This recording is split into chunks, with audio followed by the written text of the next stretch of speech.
Hello everybody, today we'll be doing a review of my Tesla Model 3. This is the 2021 model. I got this car about 3 years and a half and I'll be doing a review of the vehicle after owning it for 50,000 miles. This was my first purchase after my second year of college. I received this car in July of 2021 and I was really excited to own this car because I lived away from home and I needed a vehicle that was reliable, something that could get me home cost efficiently, and this is what I got. All right, so in this video we'll be focusing on different parts of the vehicle. We'll be focusing on the exterior of the vehicle, the interior, the technology that comes with the vehicle, the driving performance, and of course the charging ability of this car and how long it charges and how long it takes to get it fully charged and up on the road. But most importantly, we're here to show y'all what this car has done for me in the past 3.5 years. Personally, I love the exterior of the vehicle. The design is really simple, sleek, but I personally wanted to add a lot more sport vibe to it. So I decided to go with a little bit more modifications to the vehicle. I wrapped the top with a black trim. As you can see, we have a black wrap that goes around the pillar of the vehicle on both sides, which creates more of a spaceship-like to the vehicle, and we have all black on top and white on the bottom. I love that part. Another modification that I decided to go with for this vehicle is the BMW M3 carbon fiber covers for the mirror. As you can see, this is not the same design as the original cover. I decided to switch out both sides and go with the carbon fiber feel to the vehicle. Along with that, I decided to elongate the design of the vehicle by adding a spoiler to the vehicle. This spoiler is a carbon fiber spoiler that adds a little bit of length and sport vibe to the vehicle, and thanks to Morales Customs in Huntington Park for helping me install this part on, and it also creates more of a sport vibe to the vehicle. Along with these two exterior modifications, I decided to go with a ceramic full-on tint around the whole vehicle. We have the rooftop wrapped with 50% ceramics tint. We have 35 in the front, we have 50% in the back, and of course you can't forget about the front. We got 75% windshield tint, ceramic tint as well. The reason why I decided to go with the ceramic tints all around, this car is like an aquarium. I did not like that part. I decided to wrap it all around in black to remove light going into the vehicle, and with ceramic it removes a lot of the heat coming into the car. It feels like a greenhouse when you're sitting in the car in the summer, and with this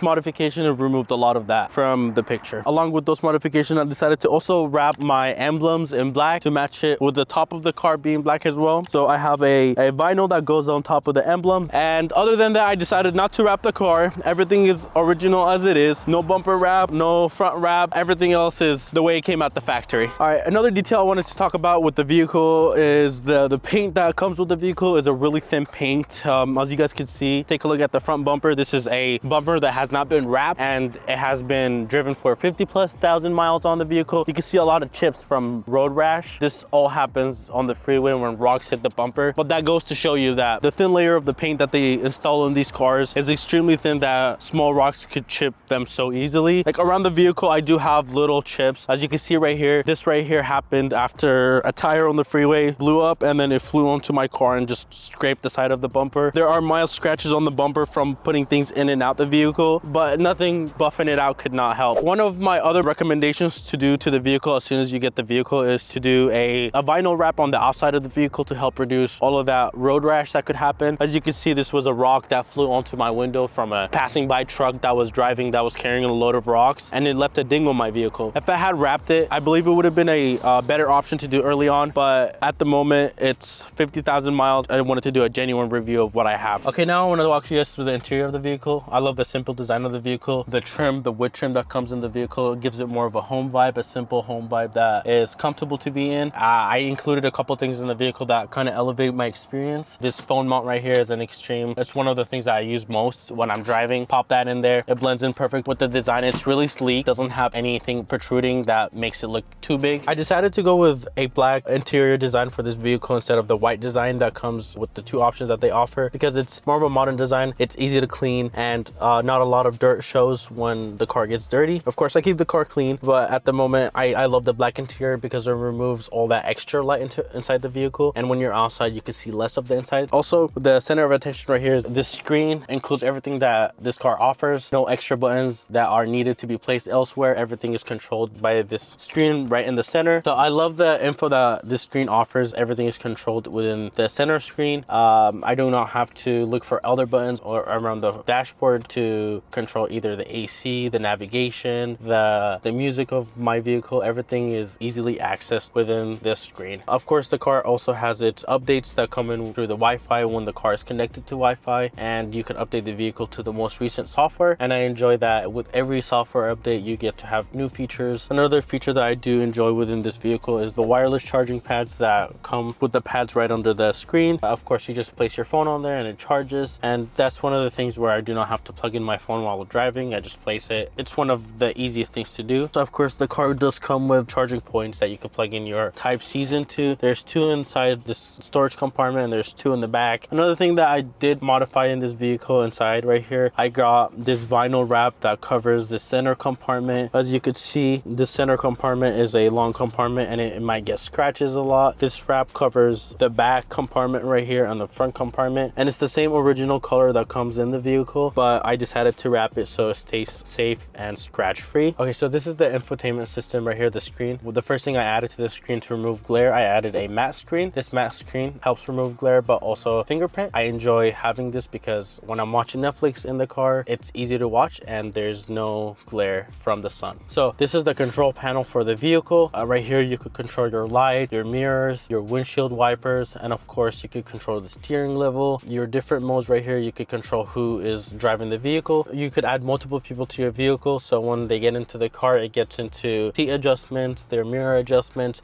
are already set. One of the most important things in this vehicle is the Sentry mode that allows you to view any past footage in the vehicle. So safety is one of the most important things in this vehicle. While you're driving it or while it's parked, you always know that it's safe where it's at because you'll have footage of anything that might happen to your vehicle or around your vehicle. Now let's talk about the driving experience of this vehicle. I really enjoy the driving experience of this vehicle because it's really smooth on the road. It has a low center of gravity due to the battery being located at the bottom of the vehicle. Around turns, it handles extremely well. Tesla offers 2 different driving options. Of course, there's a standard option and there's a chill option. With the standard option, you unleash the full capacity of the driving experience in terms of speed. So acceleration is at its max. Personally, I enjoy the chill option, which allows it to drive extremely smooth and reduce a lot of that jerkiness that comes from the acceleration part. One of my favorite things about driving this vehicle is the regenerative braking.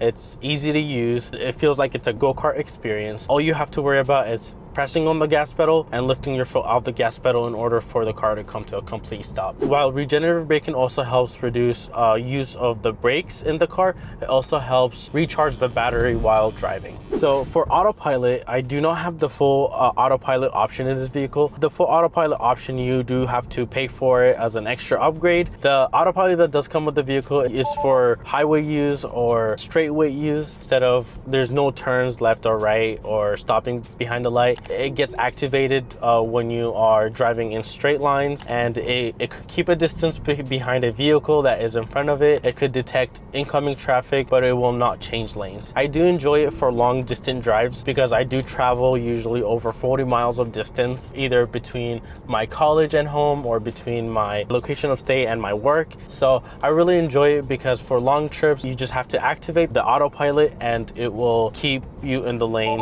that you are traveling in. For safety purposes, the car activates its attention system, which uses the camera that's right in the center to make sure that you're focusing on the road and both of your hands are on the wheel. After 50,000 miles of driving this vehicle, the driving experience still remains the same. There has not been any changes in terms of like speed or braking. Everything seems smooth the way it came out the factory. All right, so now let's talk about supercharging. Supercharging is really important to precondition the battery before arriving to the supercharger.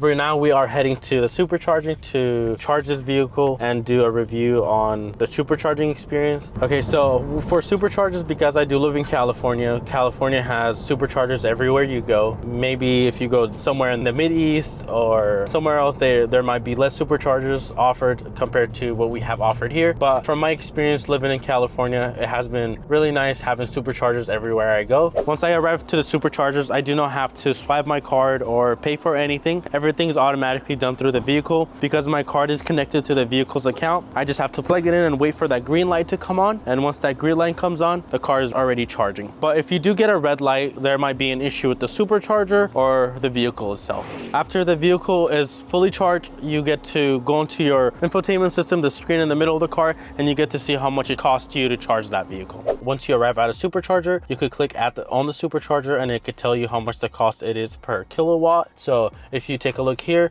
from 4 a.m. to 1 p.m. we have one charge, which is like 44 cents compared to 12 a.m. to 4 a.m., which is 29 cents. So if you're charging in the middle of the night, which is 12 a.m. to 4 a.m., you'll have a lot less cost to charge your vehicle compared to when you're charging it in the middle of the day. Usually for me, if I'm charging during the day, it would cost me about $10 to $12 to go from about 25% to about 75%. After owning your vehicle for 3 to 5 years, I do recommend that you check your battery voltage. Sometimes it does not give you a warning and it might give you an issue while you're out on the road. So take it in, get it checked out, or check it out yourself. It's located up in the front of the vehicle. Okay, so at about 30,000 miles, I had to replace all 4 tires of the vehicle to brand new tires because the treads were too low and it was dangerous to drive this vehicle on the road. So I bought these new tires, and they have lasted me about 20,000 miles so far, and they still do not need any replacements. But one thing that I do recommend to maintain the treads of your vehicle is to do a rotation about every 5,000 to 6,000 miles. I personally like to do it myself, but you could take it into a dealership or to any tire shop, and then they could do your rotation for you. But in order to do that, you do have to buy the rubber pads that are used to jack up the car, which are located on the bottom of the vehicle. That way you don't damage the battery. Aside from these maintenance aspects that I have just listed, I had to fill up my windshield wiper fluid about like 2 to 3 times in the past 50,000 miles, and that was about it for maintenance for this vehicle. So after owning the vehicle for 50,000 miles, I expect to spend about $1,500 to $2,000 on maintenance for this vehicle. That could be for tire rotation, new tires, new battery that I just mentioned earlier, the 12-volt battery, to in case you get a flat tire, you need to take it in. I'd say about $1,500 to $2,000 would be the ballpark for maintenance. Overall, compared to my other vehicles that do have engines where I do have to change oil and do other aspects, this has definitely costed me way less to maintain it compared to, for example, my Honda Civic that I do have. Because the battery is at the bottom of the vehicle, we do have a lot of extra storage space. In the trunk right here, I do have my cooler bag. This is for items that need to be cool, so I keep them inside here. In the back, I do have a chair when I go fishing. I have my sun visor, and of course, my first aid kit, which is really important to have in the car. I do have a lot of miscellaneous stuff right here. This is stuff that I do not use every day, but it just gets stored back here, and this helps me separate my work life from my personal life stuff. In the back right here, I keep all my personal stuff, but in the front, I have all my work stuff that I use for repairs, and for my tools, all are stored in the front. Okay, so in the front, I do have some sport equipment that do not belong here, but I also have a lot of my work repair stuff, my tools that I need for my work, and this separates my work life from my personal life. Yeah, I still keep some personal stuff back here.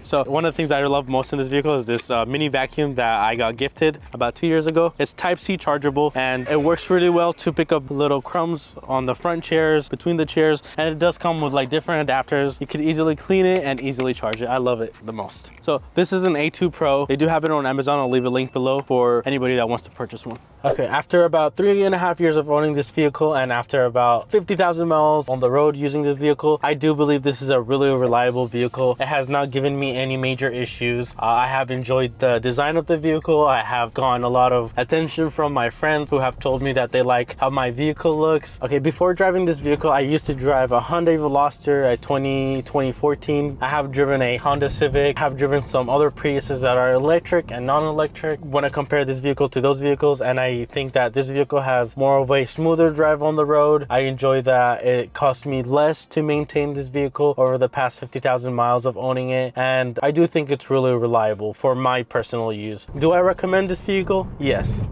First of all, the ecosystem that Tesla offers has superchargers everywhere. I enjoy that. It makes it easy to charge. Another reason that it costs me less to maintain my vehicle compared to my other vehicles. And lastly, I do really enjoy the customizations I've done to my vehicle. I will leave a link below to all the items I have used to customize my vehicle. It has given my car an extra sporty look, but also made it look like the way I want it to look like. If you found this video motivating and you want to purchase your own Tesla, I'll leave a link below for you to take a look at the Teslas available, build your own Tesla, and it will give you a $2,000 off your first purchase, and like that you'll have your dream car right by your side. If you like this video, please leave a like and subscribe for more videos like this. For now, have a great day and see you next time.